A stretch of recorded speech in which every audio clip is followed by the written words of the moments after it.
Olá, aqui é o Gabriel.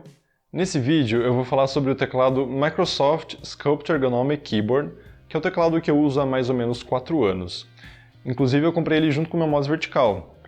Eu já fiz vídeo sobre ele e se você não assistiu eu vou deixar linkado para você. Só que falar sobre teclados é um pouquinho mais complicado do que falar sobre mouses, porque, pelo menos na minha opinião, eles não têm uma grande característica que favoreça a ergonomia. No caso do mouse, se ele for vertical, a gente torce menos o punho. Já no teclado, é mais como se fosse um conjunto de características que cada uma ajuda um pouquinho. E o lembrete de sempre é que eu não sou médico nem fisioterapeuta, então o que eu estou falando aqui é baseado na minha experiência com o teclado, e não baseado em conhecimento científico. Então vamos lá para o vídeo.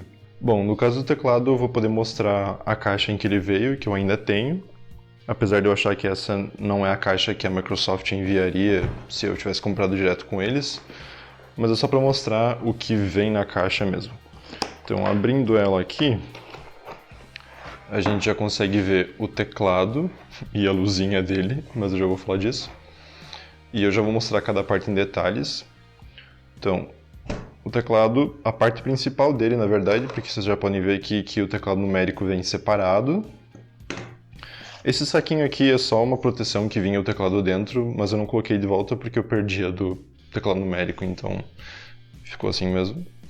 Isso aqui é um suporte para o teclado maior, também já vou mostrar como é que fica.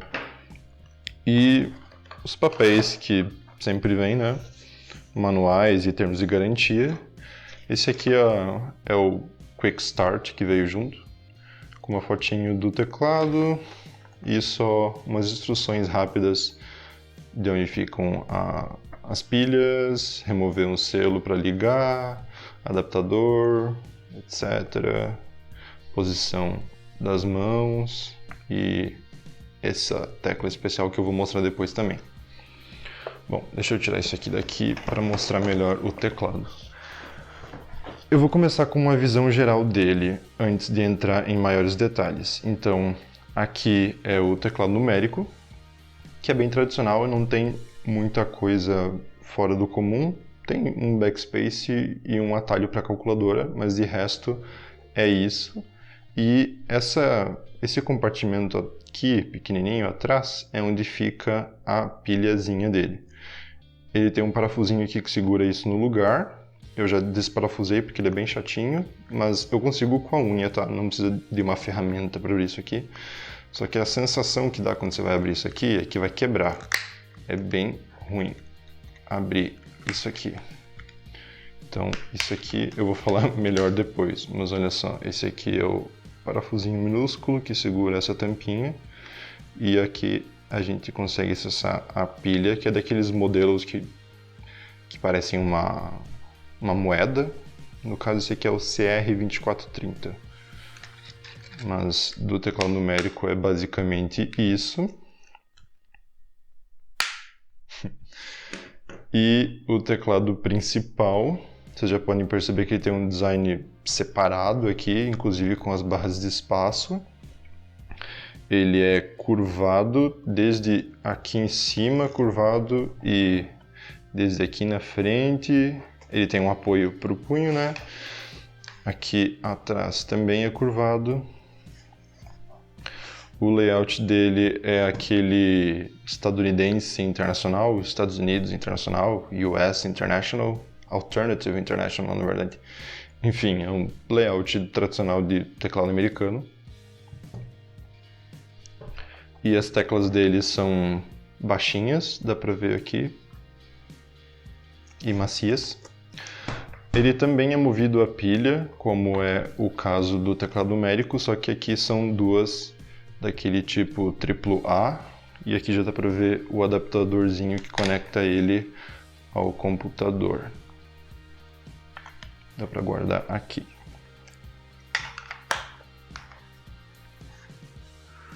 Esse LEDzinho que vocês já viram aqui aparecendo antes, ele liga verde quando o teclado em si liga, e ele também pisca em vermelho, se eu não me engano, quando a bateria está acabando.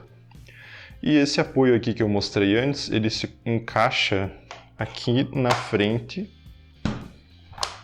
para erguer o teclado aqui na frente, ao invés de aqui atrás, como geralmente é em teclados tradicionais. Então ele levanta um pouco mais. Bom, agora para eu mostrar esse teclado em mais detalhes, eu já vou entrar nos pontos positivos dele. E o primeiro deles, que é o destaque, eu acho que é as características que favorecem a ergonomia que esse teclado tem. Então, o primeiro deles, esse design separado aqui, que divide as teclas em duas regiões, próprias para a mão esquerda e para a mão direita, e isso faz com que a responsabilidade de cada mão fique bem dividida, né? Então, reduz as chances e as ocasiões em que a mão direita vai querer invadir as teclas da mão esquerda e vice-versa. Além disso, tem esse apoiozinho aqui macio para o punho. Ele é acolchoado, ó. Ele é bem confortável, é muito bom de apoiar a mão e o punho aqui em cima. E além dessa divisão e desse apoio aqui, como eu já mostrei, ele é curvado, ó. Então aqui na frente tem essa elevação que não é insignificante não, é uma boa inclinação que tem. E isso se estende até atrás do teclado, ó. Então essa parte de trás aqui é elevada também. E isso junto com esse apoio aqui que eu mostrei, que você pode ou não usar, né, obviamente, isso inclina a parte da frente do teclado ao invés da parte de trás e faz com que o teu punho não fique torcendo para cima, como frequentemente acontece com aqueles teclados que tem aquelas perninhas aqui atrás que tu levanta e ele fica, claro que não erguido tanto assim, né, mas ele ergue a parte de trás ao invés da parte da frente, que é aquele desenho do manual que eu mostrei antes, que o punho fica mais reto ao invés de torto e inclinado assim. Além dessa curva aqui, com essa pequena curva aqui atrás também, reduz um pouquinho a torção lateral, similar à redução que o mouse vertical se propõe a ter, mas não é uma redução tão grande assim. Bom, outra coisa é que tem essa teclinha aqui que também estava no manual, que ela alterna entre dois modos de toda essa fileira de cima aqui. Vocês já podem ver que tem desenhos em azul e tem desenhos em branco. Então, quando essa tecla está alinhada, está para a direita, né, alinhada com a cor branca, significa que essas teclas aqui que tem duas cores, o que vai acontecer quando você clica nelas é o que está indicado com a cor branca. No caso, vai ser as teclas de F1 até o F12. E quando tiver para a esquerda, alinhado com a cor azul, significa que quando a gente clicar nessas teclas, o que vai acontecer é a ação que está indicada pela cor azul. Então aqui é, sei lá, um home, aqui tem a ver com alternar entre janelas, busca, isso aqui provavelmente é um share, compartilhar, configurações, aqui as teclas multimídia e assim por diante. Essas aqui não são afetadas, né? O print screen, scroll lock, pause, calculadora também, e o ESC também não é afetado. O ESC é uma boa que não seja afetado porque ele é bem comum e frequente de ser usado, né? Então seria meio chato se o switch aqui estivesse no azul e daí o ESC não funciona mais. E a luzinha verde ligou de novo. Outro ponto é que tanto no teclado principal quanto no numérico, eles têm pezinhos emborrachados, olha só, nesses 4 cantos aqui. No teclado grande tem essas bolinhas aqui também. E nesse apoio aqui também é emborrachado. Olha só, aqui na frente e nas laterais também é emborrachado para que ele não deslize em hipótese alguma. Na verdade, é óbvio que ele desliza, né? Mas reduz bastante a chance dele deslizar. Ó. Ele não desliza facilmente. Ó.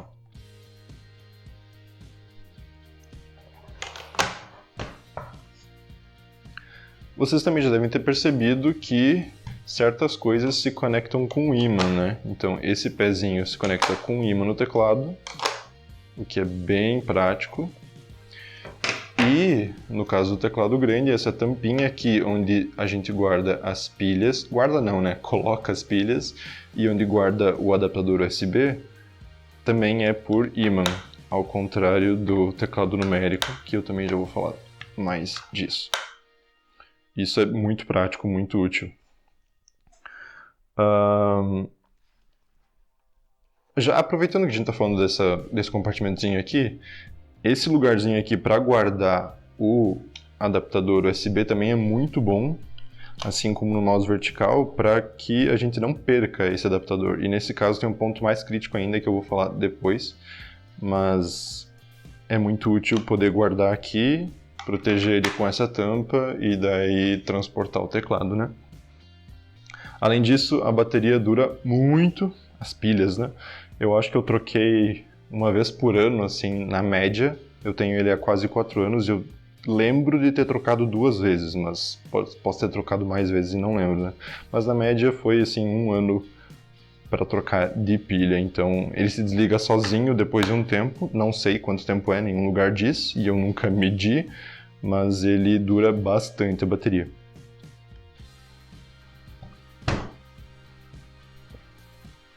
A última coisa é que ele é muito fácil de se acostumar. Apesar desse design separado, dessas curvas todas que ele tem, é bem confortável, como eu já falei, usar ele. Vocês podem ver aqui a posição que ficam as minhas mãos. E é bem rápido de acostumar, assim, no mesmo dia que você começa a usar, você já está teclando bem tranquilamente, como se fosse um teclado tradicional. Bom, indo para os pontos negativos, como eu falei, eu ia voltar para essa parte de trás para falar do adaptador, né? Esse adaptador usa uma tecnologia proprietária, que não é Bluetooth, não sei qual é na frequência de 2.4 GHz, tradicional de conexões sem fio, mas ele tem criptografia, que é uma coisa boa, porém, pelo fato de ser uma tecnologia proprietária e ter criptografia, se eu perder esse adaptador, já era o teclado, ele não vai funcionar mais, eu vou ter que comprar outro, porque não tem como recuperar a conexão que seria feita por esse adaptador aqui. E ele é o único jeito de conectar ao computador, né? Então, notebooks geralmente têm poucas portas USB, hoje em dia, né? E USB-A também está começando a ficar mais raro, então isso aqui vai ocupar uma porta, e não existe conexão Bluetooth, não existe conexão via cabo, então é só via esse adaptador mesmo.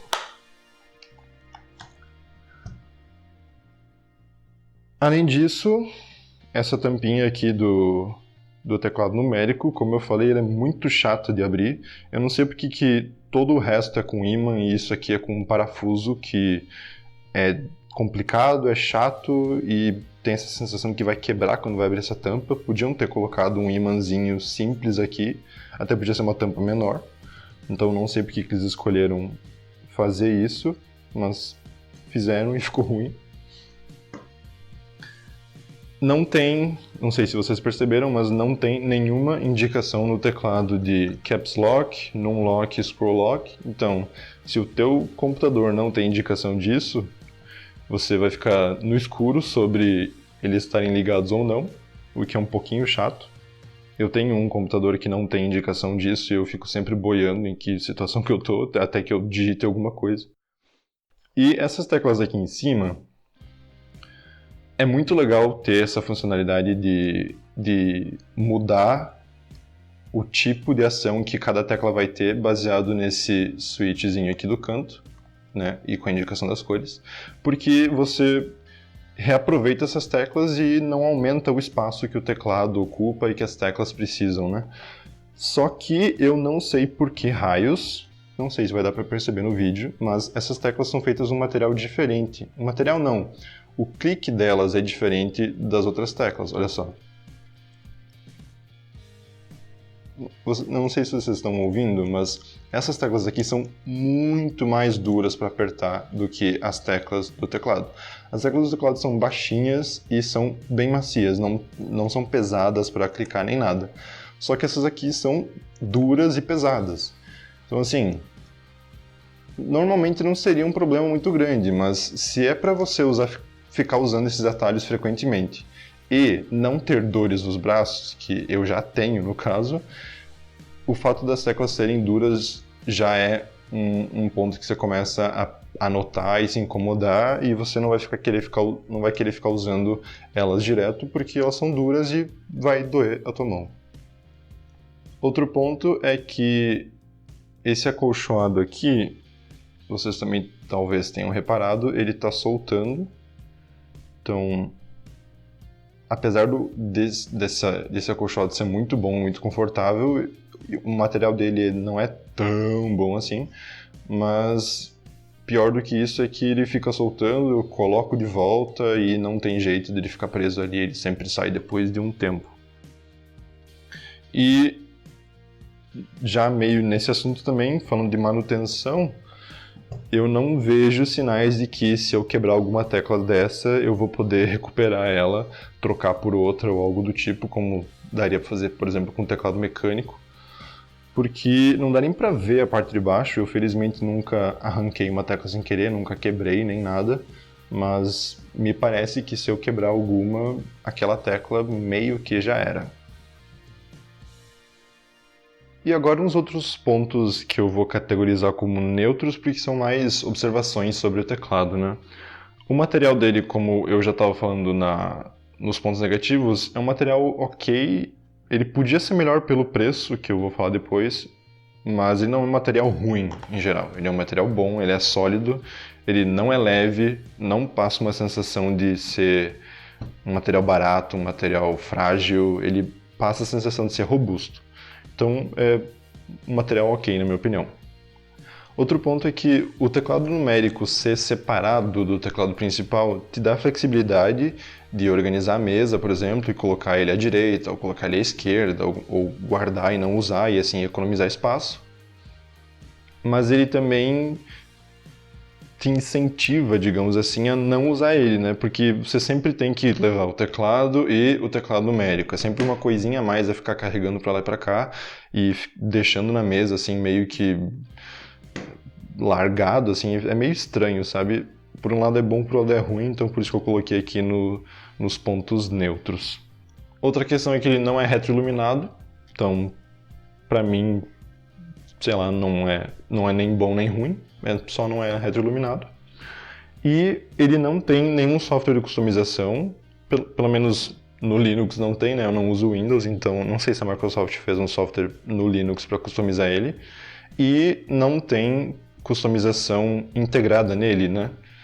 De macro. Eu não posso criar uma macro aqui, não tem uma tecla ou uma combinação de teclas especiais que liga a gravação de macro, aí eu faço a macro que eu quero e a combinação que eu quero que aquela macro envie para o computador, né? Isso não tem. E eu coloquei nos pontos neutros porque com teclado, na minha opinião, é mais fácil de contornar isso via software no computador. Geralmente as próprias distribuições Linux têm no desktop environment, na verdade, né? Na área de trabalho que você usa, seja GNOME, seja KDE, sempre tem alguma funcionalidade de gravar atalhos, isso é bem comum. E tem programas mais avançados também, então dá para contornar, só que sempre que tem gravação de macro no próprio teclado, isso sempre é uma mão na roda bem grande, é uma diferença bem grande, é melhor do que gravar via software, sabe? Então eu coloquei aqui nos pontos neutros porque seria bom se tivesse, seria ótimo, mas dá para contornar melhor do que no caso de um mouse, na minha opinião. Então, levando tudo isso em conta, em geral eu recomendo muito esse teclado, ele é muito bom, muito confortável de usar, eu gosto bastante dele, e ele tem todas essas características com foco em ergonomia que ajudam bastante, todas elas juntas ajudam bastante. Só que, como eu vou falar mais daqui a pouco, ele é um teclado caro e tem coisas nele que dá para se virar com teclados tradicionais, por exemplo, esse apoio aqui. É bom que seja embutido? Sim, é ótimo. Mas com um teclado tradicional você consegue comprar uma almofadinha separada, alguma coisa, um acessório separado que tu coloca na frente do teclado e usa e tu vai ter um apoio também macio pros punhos, né? Então, o que eu quero dizer é que eu recomendo o teclado, ele é muito bom, mas o custo-benefício talvez não seja tão bom assim, né? Ou seja, eu recomendo esse modelo de teclado, ele é muito bom, tem os seus pontos positivos, seus pontos negativos, como a gente viu, mas no geral ele é um teclado muito bom. Só que ele é caro, ele é muito caro, então dá para encontrar teclados melhores, entre aspas, com outras características que não tem um foco em ergonomia, sei lá, um teclado gamer, mecânico, com um software de customização, com gravação de macro embutida, todos esses tipos de coisa que também são legais e são boas, e teclados com qualidade, com materiais bons, até com resistência à água e poeira também já encontrei, por preços abaixo desse modelo. E o quanto caro é esse teclado? Então, eu comprei ele há mais ou menos 4 anos, como eu já comentei, e para variar, não tinha onde comprar no Brasil na época, né? Eu tive que importar da Amazon americana, assim como eu fiz com o mouse vertical, e ele acabou custando na época mais ou menos R$500, incluindo o preço dele mesmo, o frete e os impostos, né? O que foi bem caro. Hoje, o ponto positivo é que tem uma loja no Brasil que vende, que se chama Waz, W-A-Z, mas eu não conheço a loja, não sei se é confiável, parece ser, mas eu não conheço, nunca comprei lá. E o ponto negativo é que está custando R$1.100, ou seja, está bem mais caro do que o que eu paguei na época, claro, dadas as correções, dólar, blá blá blá, mas R$1.000 não é um preço de longe acessível para um teclado. E tentando importar hoje da Amazon, hoje em dia no caso, eu fiz uma simulação, deu mais ou menos R$1.070, então tá meio que o preço compatível, valeria a pena, eu diria, comprar num site brasileiro, se isso fosse possível. Bom, acho que era isso que eu tinha para falar. Se você gostou do vídeo, não se esquece de clicar em gostei, se inscreve no canal se ainda não for inscrito, ativa as notificações clicando no sininho para saber quando tem vídeo novo, compartilha nas redes sociais com amigos, família, pessoal do trabalho, deixa aqui embaixo nos comentários dúvidas, críticas, sugestões e até o próximo vídeo.